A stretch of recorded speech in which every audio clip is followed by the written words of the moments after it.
agora sim no nosso sentido mais teológico da coisa, que Cristo exerce 3 ofícios de profeta, sacerdote e rei. É muito importante lembrarmos isso. Cristo é profeta, sacerdote e rei.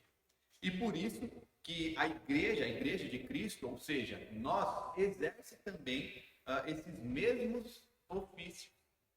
Hoje nós não vamos nos ater, vamos passar por isso agora, mas a gente não vai se ater nos ofícios exclusivamente de Cristo. Nós vamos ver isso para caminhar e entender como esses ofícios cabem então à igreja, como esses ofícios cabem a nós, o que nós fazemos com isso. Então, antes de mais nada, vamos dar uma olhada lá na Escritura, o que ela vai dizer quanto a isso. Primeiro, nós entendemos que a Escritura, a palavra de Deus, ela tem uma característica que nós chamamos de progressiva. O que isso significa? É aquele negócio que costuma fazer no cabelo? Claro que não. Ela tem um progresso, ou seja, lá no começo, ela aponta algumas coisas e ela vai, de forma progressiva, deixando tudo mais claro. Então, a gente vai ver que esses ofícios, eles estão no Antigo Testamento, mas eles são mais claros ainda no Novo Testamento. Como assim? Lá no Antigo Testamento, o reino de Israel não tinha profetas? Tinha profetas, nós vemos aos montes, não é? Não tinha sacerdotes também? Tinha sacerdote, tinha o sumo sacerdote também, muito importante. Tinha reis? Lá, depois do Samuel, né, quando o povo pede, passa a ter reis também. Inclusive, todos esses ungidos, já pararam para notar isso? Que todos esses são ungidos, e ungidos com óleo. É por isso que é um ofício. Porque alguém é enviado para ungir essa pessoa. Pegamos o exemplo do rei. O rei não é a pessoa mais poderosa de toda a nação? De fato. Mas ele precisa ser ungido por alguém. E é por isso que, então, por exemplo, Samuel é enviado para ungir o rei de Israel. Porque, na verdade, nós entendemos, assim como vimos um pouco antes na devocional, que o reino é dado pelo próprio Deus. Então, esse é o primeiro ponto que nós temos que entender. Né? A escritura é progressiva, então a coisa vai ficar mais clara, claro, no Novo Testamento. Embora a igreja já tenha sido fundada no Antigo Testamento, a coisa vai ficar mais clara quanto ao seu papel lá no Novo Testamento. Portanto, cada membro da igreja é ao mesmo tempo. Veja, todos nós. Não sei se alguém já te falou assim, você é um profeta ou uma profeta. Você é uma sacerdote ou um sacerdote. Você é um rei ou uma rainha. Mas eu estou aqui para dizer isso para vocês. Vocês são profetas, sacerdotes e reis ou rainhas. No princípio, nós devemos lembrar, o homem foi criado à imagem de quem? A imagem de Deus, não é? Isso a gente já está até cansado de saber. Já estudamos um monte de vezes, se não me engano, o verso 26 do primeiro capítulo de Gênesis, né? Façamos o homem a nossa imagem, a nossa semelhança. E nós não vamos analisar isso ao fundo, mas do que se trata essa imagem, essa semelhança do homem para com Deus? Vamos destacar aqui 3 coisas principais. Primeiro, o conhecimento. Segundo, a justiça e também a santidade. Deus conhece todas as coisas, né? Então, essas 3 características, inclusive, nós chamamos de atributos que Deus passa para a gente, mas obviamente que não é de forma completa. Então, nós temos os mesmos atributos que Deus tem, mas nós não temos o conhecimento que Deus tem, é claro. Ele sabe de todas as coisas, nós podemos conhecer algumas. Então, Deus, ele é completamente justo. Nós buscamos a justiça e tentamos ser o mais justos possíveis. Deus é completamente santo e nós também buscamos a santidade. Vamos lá para Efésios, capítulo 4, verso 24.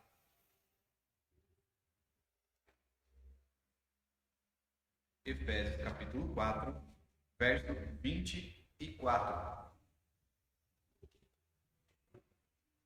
Paulo diz assim: e vos revistais do novo homem, criado segundo Deus, em justiça e retidão procedentes da verdade. Aqui nós já vemos a justiça e a santidade, ou seja, a retidão, fazer as coisas corretamente, que procedem da verdade. Nós somos, então, criados segundo Deus, em justiça e retidão.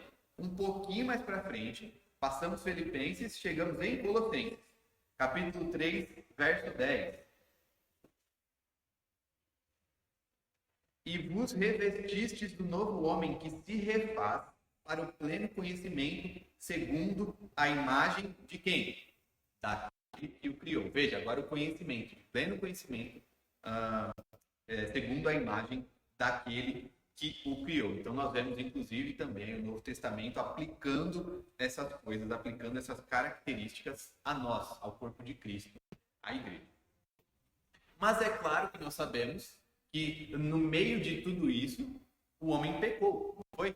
Então ele acaba perdendo, como que perdendo essas características, ou essas características sendo apagadas, sendo escondidas por causa do pecado mesmo. Mas elas são regeneradas. Como? Por meio do novo nascimento. Então quando a gente recebe a Cristo, o Espírito Santo passa a fazer habitação em nós, nós somos regenerados, a palavra é muito importante, né? Nós somos regenerados, é regenerado também em nós essas características por meio do quê? Deste novo nascimento. Sendo assim, a Igreja de Cristo exerce o tríplice ofício, porque ela é composta de quem? Exclusivamente dos regenerados. Isso, claro, nós já vimos a distinção, né? A igreja invisível, a igreja de Cristo, de verdade, aqueles que são chamados por Ele, que são salvos por Ele, são, sem exceção, os profetas, sacerdotes e reis. Muito bem, então a gente vai ver que Cristo, sendo profeta, sacerdote e rei, ele restabelece a nós também este ofício, restabelece a nós este trabalho que é tão importante. Uma vez que nós caímos, o homem perfeito, lembra da comparação que Paulo também faz, né, entre Adão e Cristo, primeiro o homem e o segundo. Sendo Cristo, é claro, o homem perfeito. Ele finalmente vai exercer os ofícios de forma perfeita. Ele sim. E aí nós podemos olhar também para o Antigo Testamento e algumas pessoas vão... nós temos, como eu disse, alguns que são profetas, temos alguns que são sacerdotes e alguns que são reis, não é? E aí nós vemos algumas exceções de pessoas que acumulam em si dois ofícios. Então nós temos, por exemplo, Melquisedeque, aquela figura diferente, né? Até meio que traz muita dúvida para nós, onde ele é profeta e rei. Era rei de Salém e era também sacerdote, aliás, profeta não, ele era sacerdote e rei de Salém. Nós temos alguns outros exemplos aí excepcionais, mas podemos lembrar também de Saul, que era rei. E aí, num episódio lá muito interessante, ele está esperando que o sacerdote venha para consultar ao Senhor, para chegar diante de Deus, e ele não vem, Samuel, não chega, então Saul faz o quê? Ele mesmo é quem vai, ele mesmo é quem sacrifica. E aí ele recebe um grande castigo por isso, porque aquele não era o ofício dele.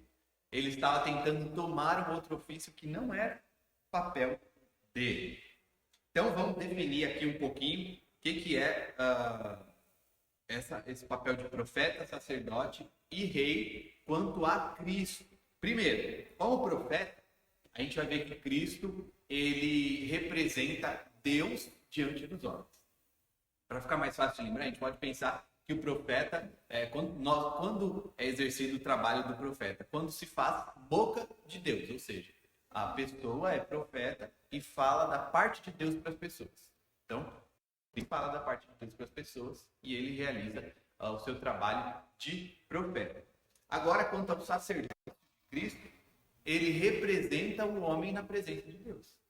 Lembra de quando ele ora, por exemplo, nós chamamos de oração sacerdotal de Cristo, lá em João? Ele ora pedindo por nós, pedindo pelos seus, pelos que Deus chamou. E ele ainda está fazendo esse trabalho lá no céu por nós, clamando por nós. Então, o sacerdote, ele representa o homem diante de Deus. Veja a diferença. O profeta representa Deus diante dos homens, enquanto o sacerdote representa representa o homem diante de Deus. E o rei estabelece o domínio sobre todo o universo. Exclusivamente Cristo, é claro, não é? É somente Ele quem tem todo esse poder de governar completamente todo o universo. E Cristo, ele exerce os ofícios ainda hoje, quer seja diretamente, ou seja, ele continua por meio da sua palavra, representando Deus diante dos homens. Ele continua representando os homens diante de Deus, clamando por nós, e ele continua reinando e controlando, cuidando de todas as coisas ainda hoje de forma direta. Ele faz essas coisas.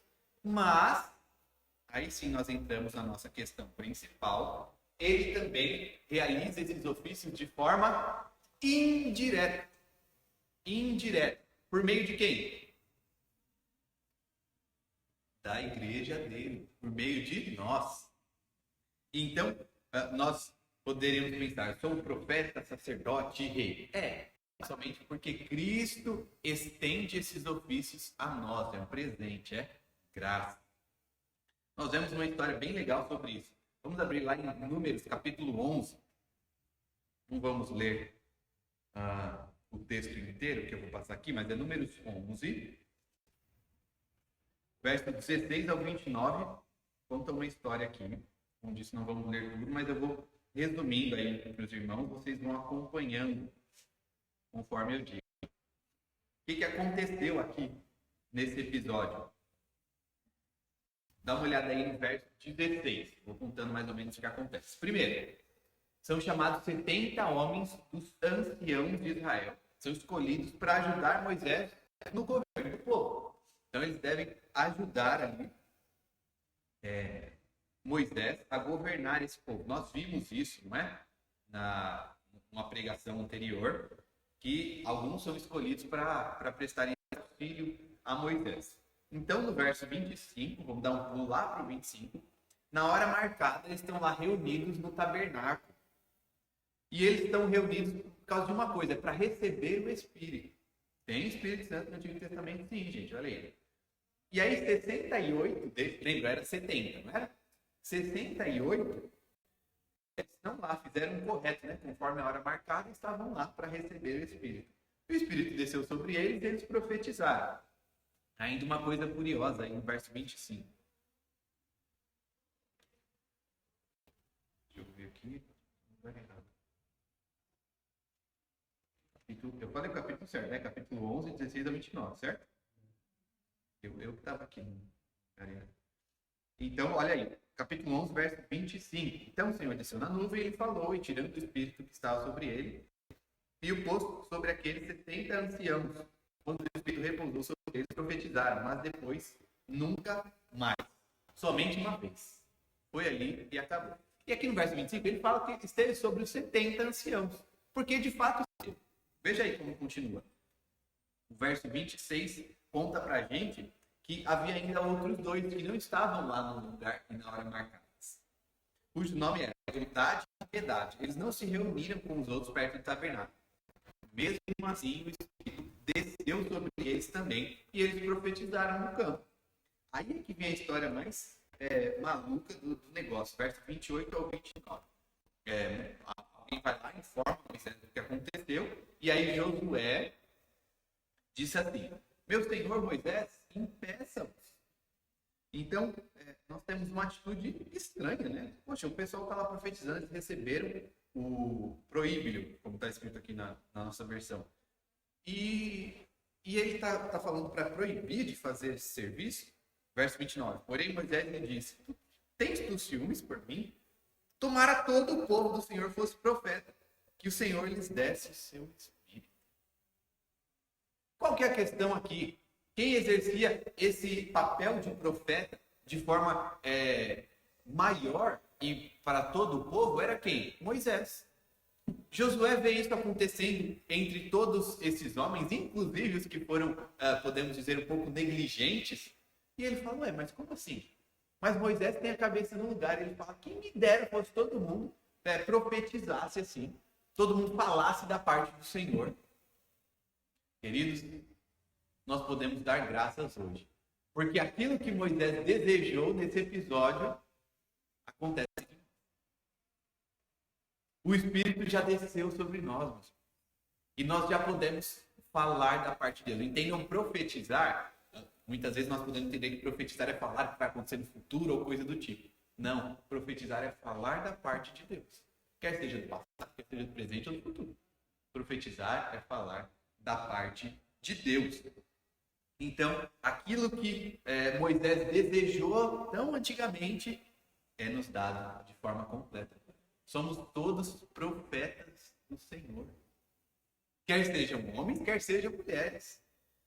O cumprimento desse desejo se dá, do desejo esse desejo aqui, que é apontado por Moisés, ele é repetido lá em Joel. Esse é um texto também muito importante para nós. Joel capítulo 2, verso 28 e 29. Vamos dar uma olhada lá? Joel capítulo 2, verso 28 ao 29.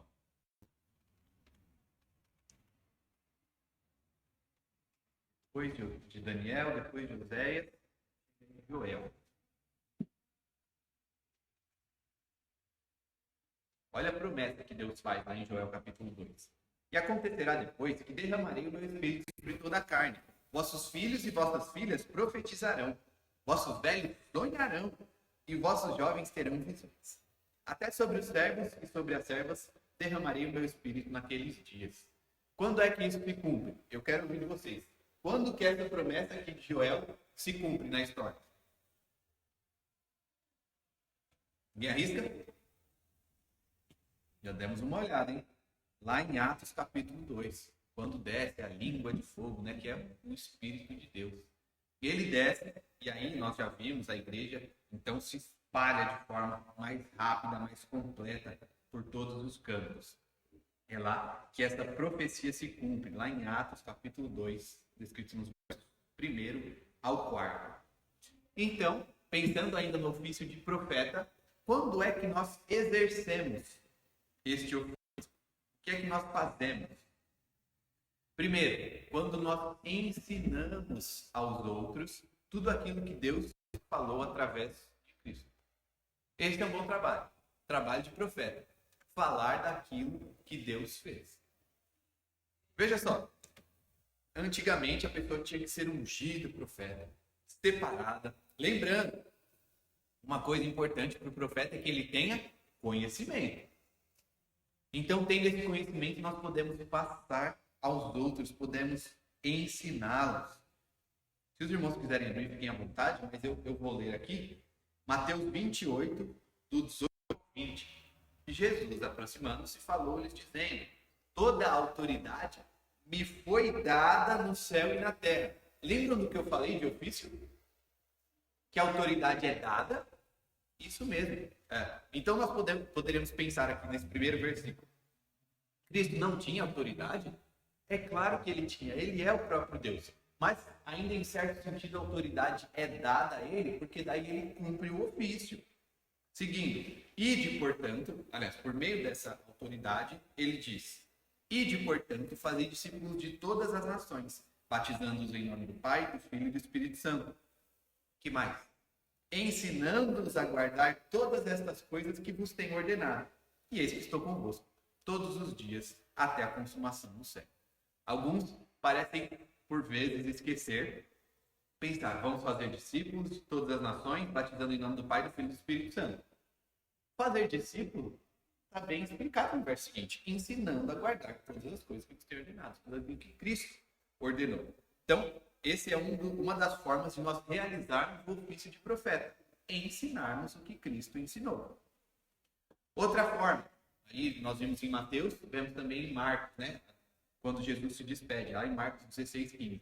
Como? Proclamando a mensagem de juízo e de salvação. A mensagem podemos dizer que é uma faca de dois gumes, né? Ela é juízo e é salvação. Marcos 16, 15. E disse-lhes: ide por todo mundo e pregai o evangelho a toda criatura. Também Romanos 2, verso 16. No dia em que Deus, por meio de Cristo Jesus, julgar os segredos dos homens de conformidade com o quê? Com o meu evangelho. Com o meu evangelho. E por fim, quanto a isso aqui, 2 Coríntios 2, 14 ao 17. Graças, porém, a Deus, que em Cristo sempre nos conduz em triunfo e por meio de nós manifesta em todo lugar a fragrância do seu conhecimento.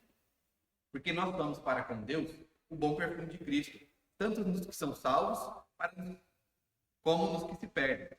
Para com estes, ou seja, os que se perdem, cheiro de morte para a morte. Para com aqueles, aroma de vida para a vida. Quem, porém, é suficiente para estas coisas? Porque nós não estamos, como tantos outros, mercadejando a palavra de Deus. Antes, em Cristo é que falamos na presença de Deus, com sinceridade e da parte do próprio Deus. Veja, essa questão de ser salvação e juízo é muito bem exemplificada aqui na carta aos Coríntios. Por quê? Porque isso é muito ilustrativo quanto ao que acontecia naquela época e nós temos que entender um pouco do contexto histórico da coisa. Roma era um estado, um país que costumava fazer o quê? Conquistar outras localidades, não era? Se tem coisa que Roma era boa de fazer, era conquistar outros países, outras nações. E então, quando um grande general ia, ele tinha, é claro, duas possibilidades: ser vencido ou vencer. Quando ele vencia, era preparado lá em Roma, na entrada, no portão da cidade, era preparado um grande caminho onde as pessoas viam o exército voltando, comemoravam, é claro, celebravam a volta do general. E onde também eram queimados vários incêndios para comemorar, entre outras coisas, flores, incensos, para que aquele perfume também trouxesse a ideia de uma grande comemoração, de uma grande celebração. Agora pensem comigo. Se você é o general e está entrando por aquele caminho, sentindo aquele cheiro de incenso, talvez pela primeira vez ou novamente, você pense, esse é o cheiro da vida. Veja só, o cheiro que eu estou sentindo aqui é de que eu continuo livre e continuo vivo. E as pessoas estão celebrando. Só que Roma tinha uma outra característica, não é? De fazer escravos. Então não vinha apenas o exército com o general, vinham também os escravos.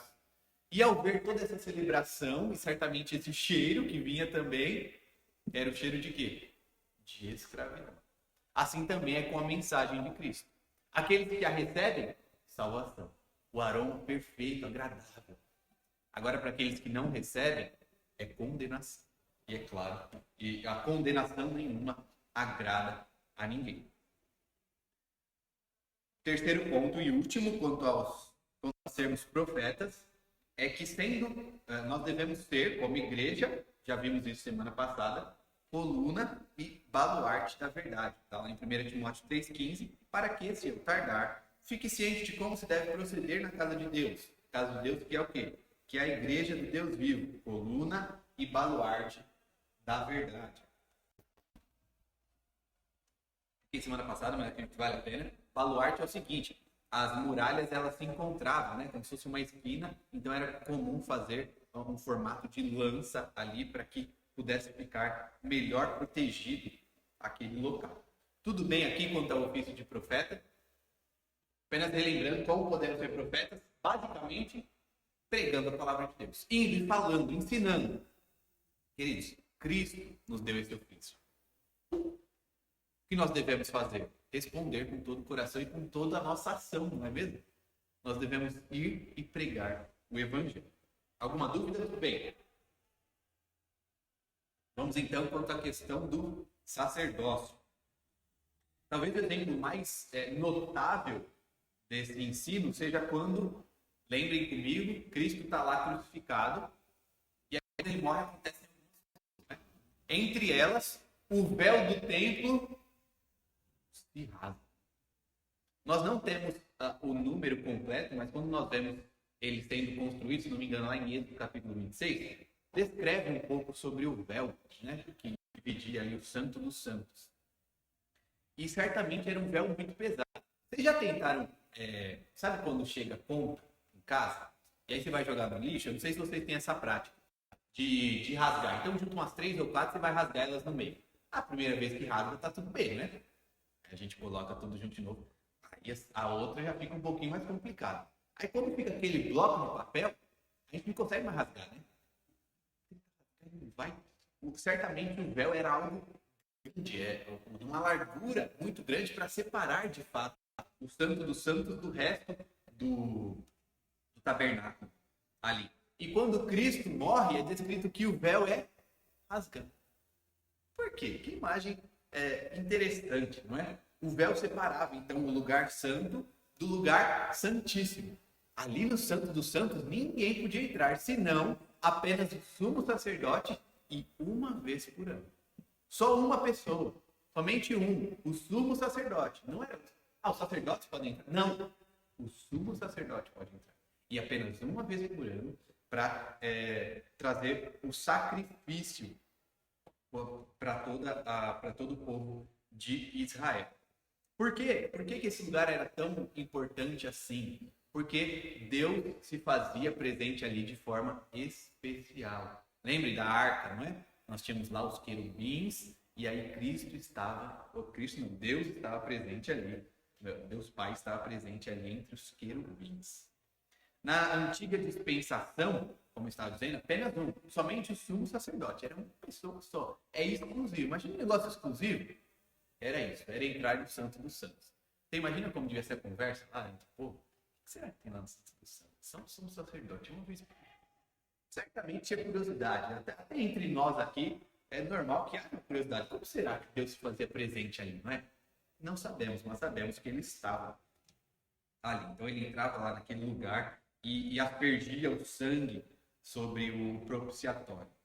Mas, quando o maior sumo sacerdote, ele vem, Jesus Cristo, ele entra no santuário celestial com sangue, que não é como o antigo sumo sacerdote, não era um sangue de um animal, é com o próprio sangue. Cristo vem e entra com o próprio sangue dele, ele é suficiente para isso, né? Então o véu se rasga, está descrito lá em Mateus 27, 51, que eu vou ler para os irmãos. Eis que o véu do santuário se rasgou em duas partes, de alto a baixo, tremeu a terra e fenderam-se as rochas. Veja que poder, não é? Quando Cristo completa, quando ele consuma essa obra de haver morrido e então ressuscita depois. Isso significa o quê? Que a partir daquele momento, onde o véu é rasgado, a morte de Cristo, todo crente em Cristo ele tem este mesmo privilégio. Antigamente, apenas uma vez por ano. Agora, todos a todo momento. Já parou para pensar nisso? Todos a todo momento podem entrar na presença de Deus sem a mediação de uma outra pessoa, senão apenas de Cristo. Em outras palavras, então, todo crente agora é um sacerdote. E poderíamos dizer que, é claro, Cristo é o sumo sacerdote maior de todos, mas no sentido de se achegar à presença de Deus, todos são até mesmo sumos sacerdotes. Não é? O papel do sacerdote, então, vamos relembrar, ele é também quanto ao tratar as pessoas. Já parou para pensar que o sacerdote, ele representa as pessoas diante de Deus. Nós, acompanhe, somos sacerdotes. O que é que nós devemos fazer pelos nossos irmãos?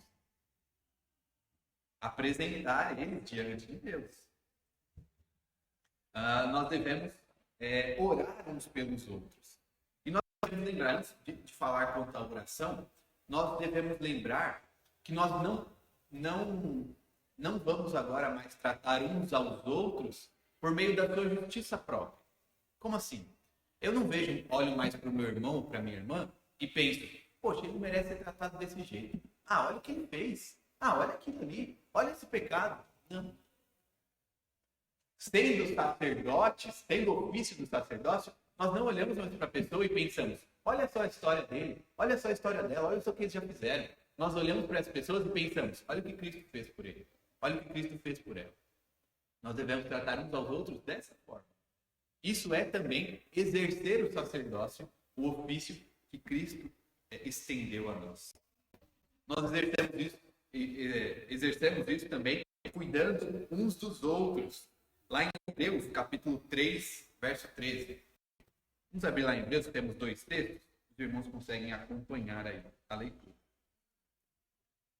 Hebreus, capítulo 3, verso 13, primeiro.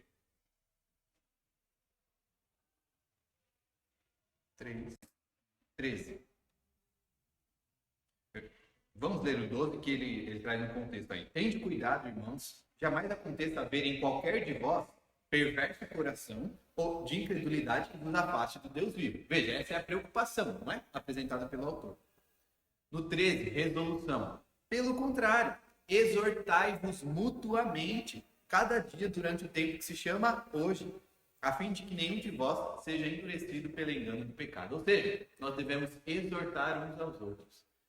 Se tem uma coisa que é difícil de fazer hoje em dia é exortar, né? Por quê, gente? Porque quando a gente tenta falar, e a gente, é claro que a gente tem que fazer essas coisas, sim, com cuidado e contato. Não estou dizendo que a gente tem que chegar e falar de qualquer jeito. Não é isso também, não. Mas quando nós tentamos chegar às pessoas e falar, olha, tome cuidado por esse caminho que você está indo, olha, faça desse jeito, muitos podem dizer, inclusive, assim, e quem é você? Você também faz aquilo errado? É comum, né? A gente tem que reconhecer, a gente mesmo faz isso. Mas fulano faz aquilo de errado, por que ele vem me corrigir nesse outro? Não é. Nós devemos exortar uns aos outros por meio da palavra de Deus. Com este cuidado. Por entendermos que somos sacerdotes. E devemos, então, cuidar uns dos outros. Vamos lá um pouquinho para frente. Hebreus capítulo 10, verso 25.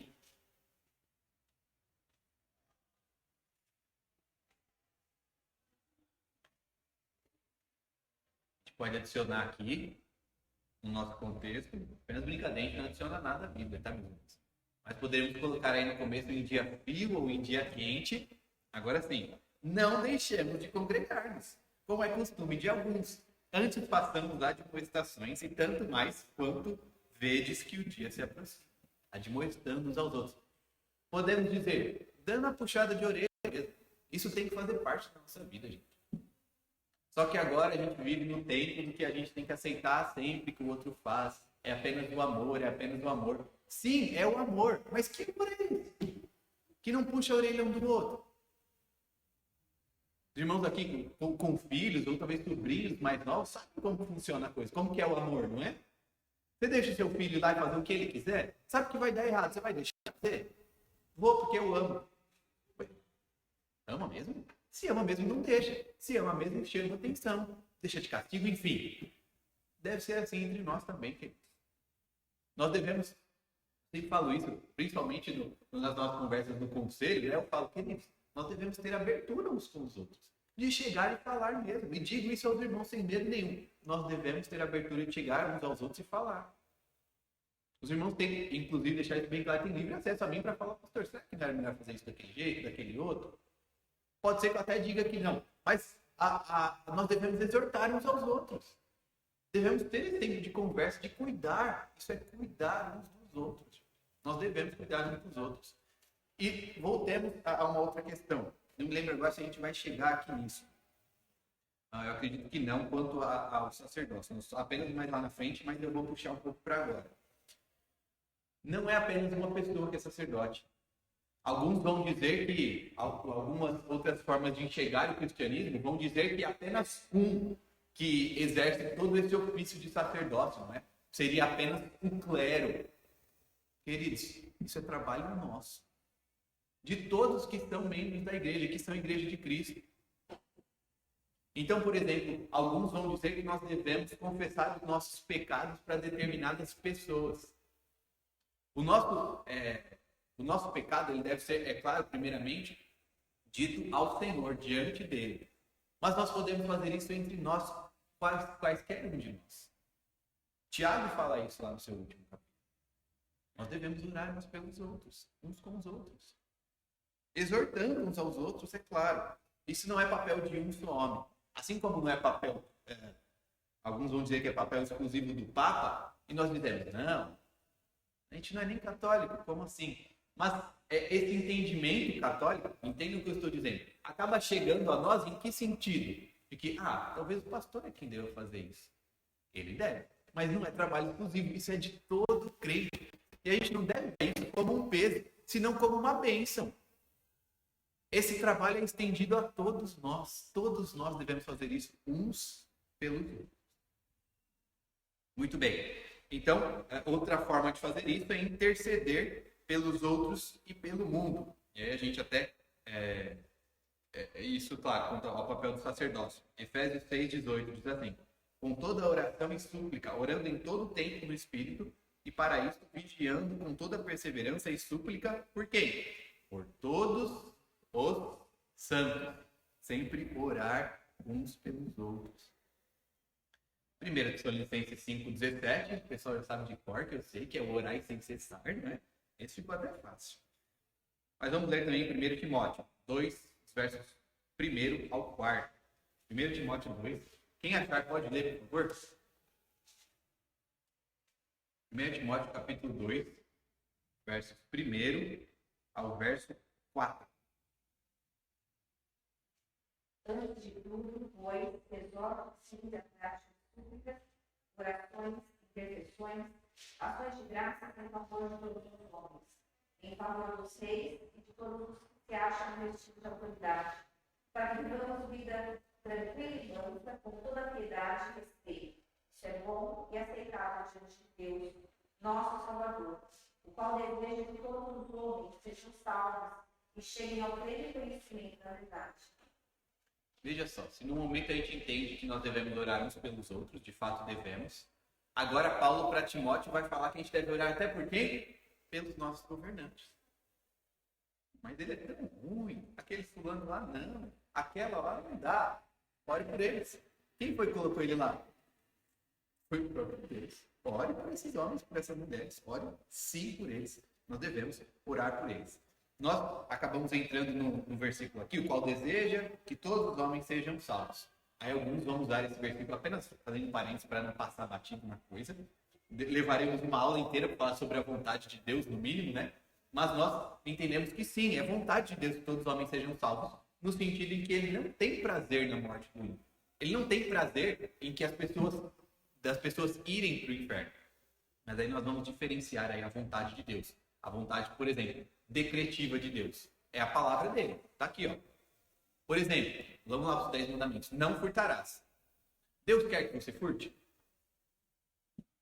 Pode. Aí ficou difícil a pergunta, né? Mas pode ser que alguém venha furtar? Acontece, não acontece?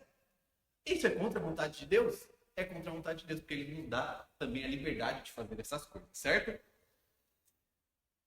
Então, aqui encerramos quanto ao sacerdócio. Vamos andar um pouquinho para vermos também o reinado.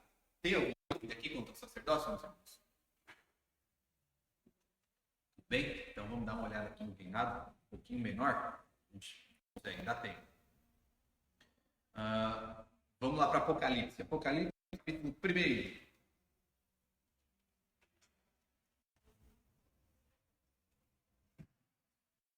Nós vemos que João se divide as 7 igrejas lá da Ásia Menor, né? E ele diz assim: e da parte de Jesus Cristo, que é o testemunho primogênito dos mortos e o soberano dos reis da terra, aquele que nos ama e pelo seu sangue nos libertou dos nossos pecados e nos constituiu o quê? Reino, sacerdotes para o seu Deus e Pai. A ele a glória e o domínio pelos séculos dos séculos. Amém. Nós somos reino de Deus. É interessante que, por vezes, várias vezes, nós vamos ver isso daí, o reino e o sacerdócio são colocados juntos, não é? Um reino sacerdotal. Um reino, porque além de ser reino, é sacerdote. Então, também podemos entender separados para Deus, né? Um reino que é separado. E aqui a gente vai chegar na seguinte conclusão, que nós somos reis e rainhas. Você pode virar para mim e falar, como assim? Rei e rainha? Não tem essas dificuldades que eu tenho, não.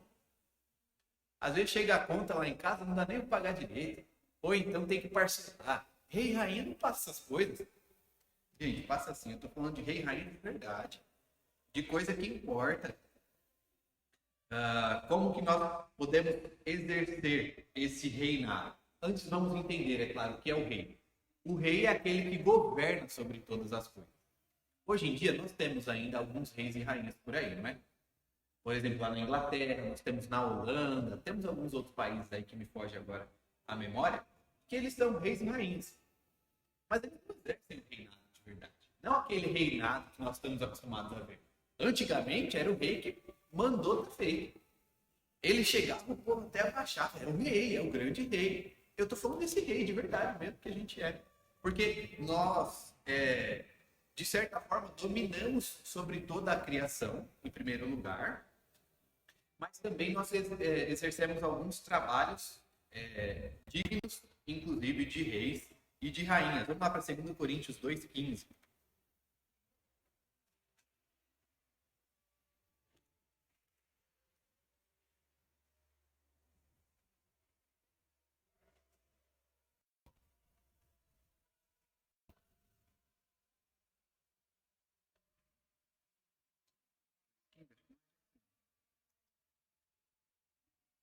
Primeiro, nós devemos levar todo o pensamento cativo a Deus. Nós já lemos, 2 Coríntios 15, né? Quanto ao perfume, o bom perfume de Cristo.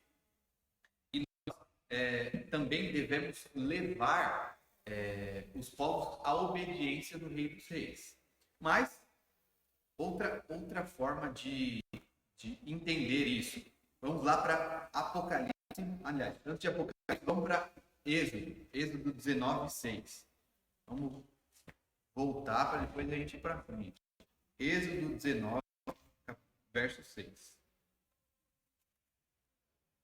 Nós já vimos isso em determinado sermão, não é? Vós me sereis reino de sacerdotes e nação santa. São essas palavras que falarás aos filhos de Israel. Então, Deus, quando vem, se faz presente ali no monte, ele fala: vós me sereis reino de sacerdotes e nação santa. Lá em 1 Pedro, capítulo 2, verso 9, os irmãos também já viram, ele repete essas palavras. Diz assim: vós, porém, sois raça eleita, sacerdócio real, nação santa, povo de propriedade exclusiva de Deus, a fim de proclamar as virtudes daquele que vos chamou das trevas para a sua maravilhosa luz. Agora sim, vamos andar um pouquinho lá para Apocalipse, capítulo 5, verso 10.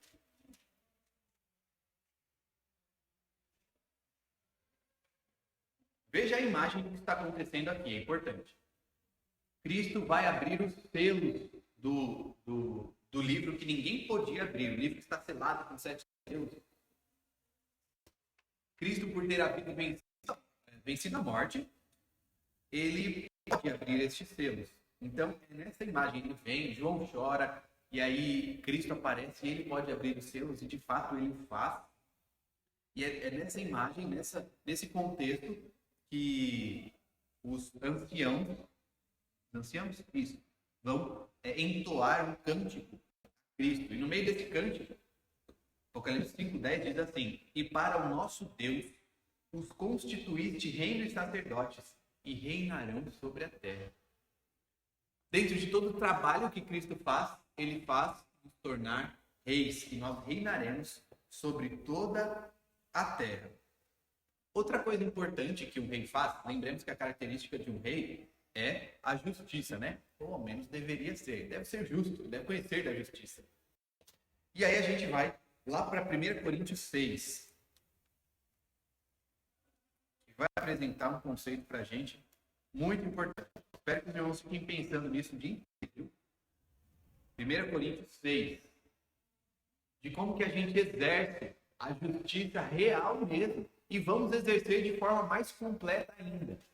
1 Coríntios 6, versos 2 e 3. Antes, lembra quando você vai falar para alguém, querido, você está no caminho errado, não faça assim. E alguém pode virar para você e falar assim: quem é você para me julgar? Está me julgando por quê? Quem você acha que você é? Devemos lembrar, Cristo falou para não julgar, para não sermos julgados. Mas esse julgamento que nós não podemos fazer é um julgamento sem base. Se nós temos base, por exemplo, nós estamos vendo o pecado acontecendo naquela vida, nós podemos sim julgar. Certeza? Sim, nós podemos julgar. Vamos ver quem que a gente vai julgar? 1 Coríntios 6, 2 e 3. Ou não sabeis que os santos, isto é, nós, hão de julgar o mundo? Ora, se o mundo deverá ser julgado por vós, sois acaso indigno de julgar as coisas mínimas? Não sabeis, olha isso, que havemos de julgar os próprios anjos, quanto mais as coisas desta vida. Parou para pensar nisso? Nós vamos julgar os próprios anjos, que Deus nos faz, a obra de Cristo nos faz reis junto com eles. Nós vamos dar no trono, veremos textos sobre isso. junto com ele, que nós vamos julgar ao mundo e julgaremos até mesmo aos anjos. Lembremos, temos os anjos que estão com Deus e os anjos caídos também, né? Nós vamos julgar a estes. Não poderíamos julgar as questões desta vida? Certamente que sim. Finalmente, como estava dizendo, nós nos assentaremos no trono. Qual a imagem que mais lembra a um rei na Escritura do que o trono, não é? Do poder de Deus, é o trono do Senhor. Ele está como se estivesse ali sentado no trono e comandando todas as coisas através não, mas como que sentado ali e por meio desta ação comandando todas as coisas. Apocalipse 3:21 diz: ao vencedor dar-lhe-ei sentar-se comigo, é Jesus falando, comigo no meu trono, assim como também eu venci e me sentei com meu Pai no seu trono. Está vendo a comparação que ele faz? Assim como eu venci e sentei com meu Pai no meu trono, vocês vão se assentar comigo. Que coisa maravilhosa. Alguma dúvida quanto ao reinado? Tudo bem. Vamos sair daqui acreditando, de fato, feitos reis e rainhas? Espero que sim. Então, vamos para a nossa conclusão. Primeiro, isso é muito importante. Falei um pouquinho, né? Trouxe lá ali para o meio da nossa aula, mas isso é muito importante nós entendermos. Não existe entre nós, os cristãos, uma casta superior. Então, o pastor, ele é mais próximo de Deus porque ele é pastor. O presbítero, ele é mais próximo, ele é mais profeta, mais sacerdote, mais rei, porque ele é presbítero. O diácono, a presidente da SAF, fulano. Não, isso não existe, gente. Pode passar alguma impressão de que seja, mas, queridos, não é. Esse é um entendimento muito antigo, que foi ensinado por muito tempo, mas, na verdade, não é assim que funciona. Não existe uma casa superior, somos todos, de mesma forma, profetas, sacerdotes e reis. Por isso, nós não devemos aceitar. É isso que eu vou falar eu falo para vocês, eu gosto sempre de comentar quanto a isso. É que seria muito mais fácil para mim não dizer isso que eu vou dizer para vocês. Muito mais fácil. Para a vida do pastor, ser mais tranquila, e talvez ter menos dúvidas, e ser muito mais tranquilo. Mas eu tenho que dizer porque é a verdade. O quê? O seguinte, que nós não devemos aceitar simplesmente o que é dito. Veja, eu venho aqui à frente e digo algumas coisas para vocês. Isso serve, então, também a aproveitar quanto ao nosso seminarista. Ele vem aqui à frente e diz algumas coisas. Ensina aos adolescentes, prega aos domingos. A gente não deve simplesmente aceitar aquilo que é dito, senão averiguar na Escritura. Somos todos profetas, sacerdotes e reis. E temos a lei de Deus. Livre acesso. Então vamos abrir lá em Atos, capítulo 17, verso 11. E aprender com esses irmãos aqui a ação que nós devemos ter. Então, relembrando os irmãos, seria muito mais fácil não dizer isso, deixa o que eu estou falando aqui é certo. Tudo bem, eles vão aprender o que é certo. Não, olhem na Bíblia, questionem, perguntem, busquem. Capítulo 17, verso 11. Ora, estes de Bereia eram mais nobres que os de Tessalônica, pois receberam a palavra com toda a avidez, com vontade, examinando as Escrituras. Olha o que eles faziam, examinando as Escrituras todos os dias, para ver se as coisas eram de fato assim. Nós devemos fazer isso. O pastor, ele não é um profeta, um sacerdote, um rei, mais do que os outros cristãos. Não. Claro, ele é separado para ir lá e pregar. Ele que vai cuidar do rebanho, isso sim. Mas, em certo sentido, o rebanho não cuida de si mesmo também? Nós não devemos cuidar uns dos outros? Certamente. Devemos exercer esse papel de sacerdócio. Nós já lemos o texto de 1 Pedro, capítulo 2, verso 9. Não precisamos ler de novo, já abrimos lá. Mas ele mostra os 3 ofícios em um só versículo. Mostra que somos profetas, sacerdotes e reis. E por fim, o nosso papel é de exercer estes 3 ofícios, queridos, com todo o zelo, com todo o cuidado, com toda a nossa vontade, com todo o nosso coração e a nossa força. Porque Cristo morreu por nós, também para estender estes ofícios a nós. Então, que nós possamos buscar exercer esses ofícios da melhor forma e da forma estando mais preparados possível. Vamos orar? E aí, então, se houver alguma pergunta, os irmãos fiquem à vontade. Pai, nós te agradecemos pelo teu Filho, Jesus Cristo, que o Senhor enviou para morrer por nós. Te agradecemos, Pai, porque ele realiza os 3 ofícios de forma perfeita. É o profeta perfeito, o sacerdote e o rei perfeitos. E te agradecemos porque esses ofícios são também estendidos a nós como igreja do Senhor Jesus. Nós te agradecemos, Pai, porque podemos realizar isso e pedimos. Nos dá vontade de fazer isso da melhor forma possível, de aprender mais das suas escrituras, de cuidarmos uns dos outros e de entendermos que havemos de reinar sobre toda esta terra e que por isso também devemos ser justos uns com os outros. Te agradecemos, Pai, porque o Senhor estende estas coisas tão maravilhosas, mesmo sem precisar, mas por amor a nós. Fazemos esta oração no nome de Jesus. Amém. Quem ficou